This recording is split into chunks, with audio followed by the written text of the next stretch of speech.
મારી યુટ્યુબ ચેનલમાં આપ સૌનું સ્વાગત છે।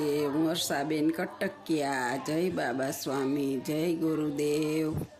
આજે આપણે બનાવવાના છીએ અળવીના આખા નાના નાના પાનના ભજીયા અને અજમાના પાનના ભજીયા। તો એને માટે આપણે આમાં લોટ બાંધવાનો છે।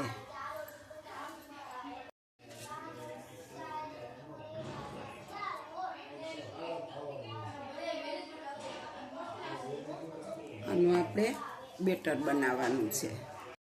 એને માટે આપણે સ્વાદ અનુસાર નિમક નાખીશું અને આટલી આપણે લીલી કોથમીર નાખીશું થોડી,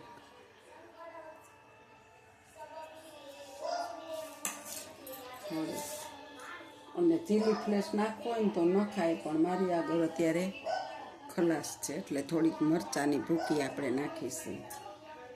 એક પિંચ જેટલી હળદર નાખીશું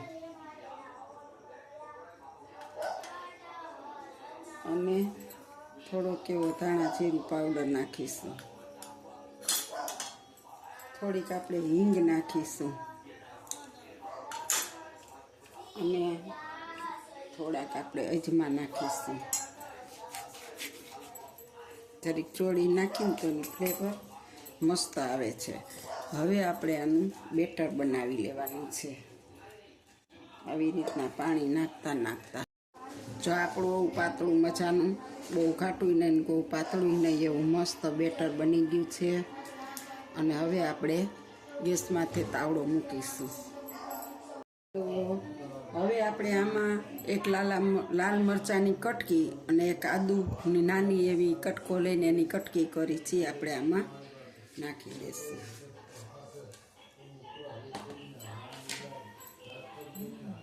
ચાલુ કરી દીધો છે અને હવે આપણે આમાં થોડુંક તેલ છે અને થોડુંક નાખીશું વધારે। આપણે તેલ ગરમ કરવા મૂકી દીધું।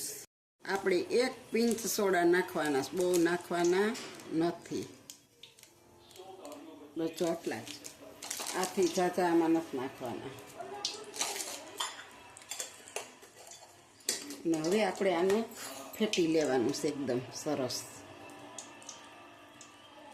આમાં આપણે છે ને લીંબુ નાખવાનું નથી।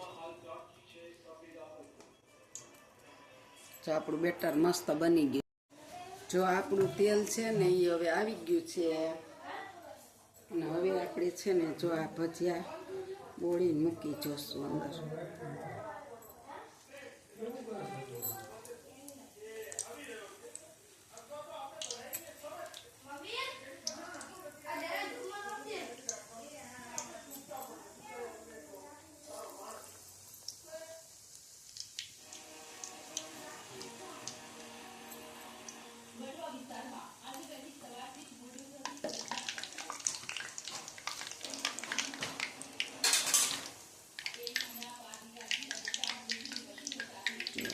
ભજીયા આ છે અજમાના પાનના, તમે જોઈ શકો છો। જો આપણે કોથમીર નાખી, લાલ મરચાંની કટકી નાખી એટલે આનો દેખાવ બહુ મસ્ત આવે અને એટલા સરસ થાય। તમે કોઈ દી અજમાના પાનના ભજીયા ખાધા છે કે નહીં મને કોમેન્ટમાં લખજો, અને ન બનાવ્યા હોય તો બનાવજો અને એમ કહેજો કે કેવા લાગે। બહુ મસ્ત લાગે, શરદી થાય ઠંડી હોય ત્યારે આ ભજીયા બહુ મસ્ત લાગે।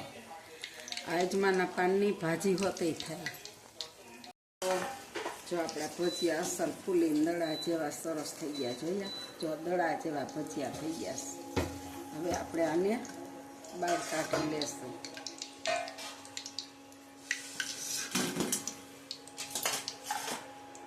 અને હવે આપણે કરશું પાંદના ભજીયા મસ્ત બનાવી।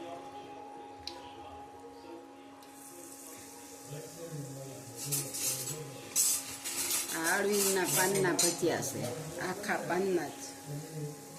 આ અમારે કુંડામાં પાન બહુ મોટા ચોમાસામાં થતા હતા, પણ અત્યારે હવે ચોમાસું વયું ગયું એટલે હવે એ બળે નહીં, પણ આમ ઝીણા ઝીણા પાન થાય।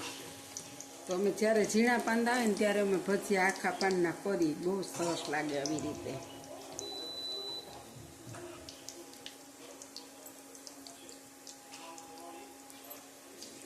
અને પાનના ભજીયા ખાવાની બહુ મજા આવે. આપણા ભજીયા મસ્ત ફૂલીને દડા જેવા થઈ ગયા છે. અળવીના આખા પાનના ભજીયા છે. ઓલા મોટા હોય એના તો આખા પાનના ન થાય, પણ નાના હોય ને એના આખા પાનના થાય. તો કેવા લાગે, મરચા જેવા. અંદર મરચાની કટકી ને બધું નાખીને બનાવ્યા છે એટલે બહુ મસ્ત બને છે.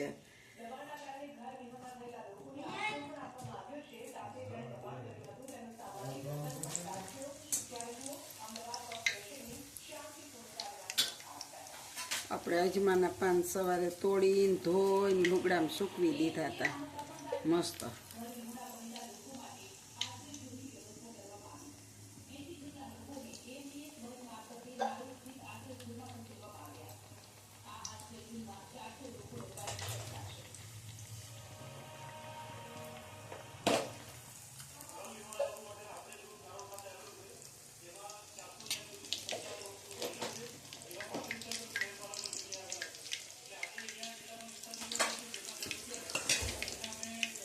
જો આવી રીતના બધાય ભજીયા આપણે કરી લેવાના. જો આપણા ભજીયા કેવા ઉગતી દડા જેવા થયા ને. લીંબુ બીવું નથી નાખ્યું ને ઓચિંતાનું આજે નોરતા છે, મા મહિનાના બીજ છે, તો કીધું લાવ ચટણી નથી બનાવી પણ ભજીયા ખાવા છે શાક રોટલી આવીને. એટલે આપણે ભજીયા બનાવી લીધા છે. જો તમે જોઈ શકો છો કેવા ફૂલી દડા જેવા થયા છે. અજમાના પાનના અને આવડા શું કહેવાય અળવીના પાનના બે આપણે ભેગા બનાવ્યા.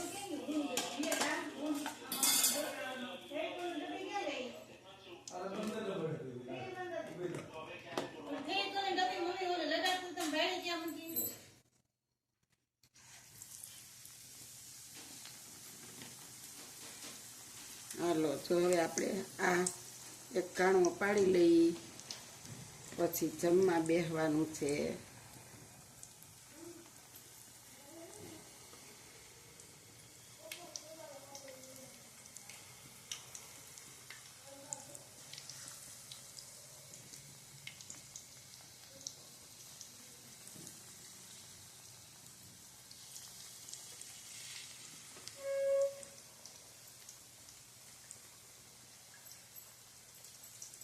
જો કેવા મસ્ત ભજીયા બને છે ને આખા આખા પાનના. અમે જ્યારે નાના પાન આવે ને ત્યારે હવે આખા ભજીયા બનાવીએ. એટલે મને એમ થયું કાંઈક તો મારે બધાને બનાવીને બતાવવા. જો તમે ઘરે વાવ્યા હોય કુંડામાં આવા નાના પાન આવતા હોય ને તો એક વખત આવી રીતના કોથમીર, મરચાં, આદુ ને બધું નાખી અને બનાવજો, બહુ સરસ લાગે છે. અળવીના પાનના તમે પાતરા તો આપણે બનાવતા જ હોઈએ છીએ, પણ આ તો આખા પાનના ભજીયા કેટલા મસ્ત લાગે. જો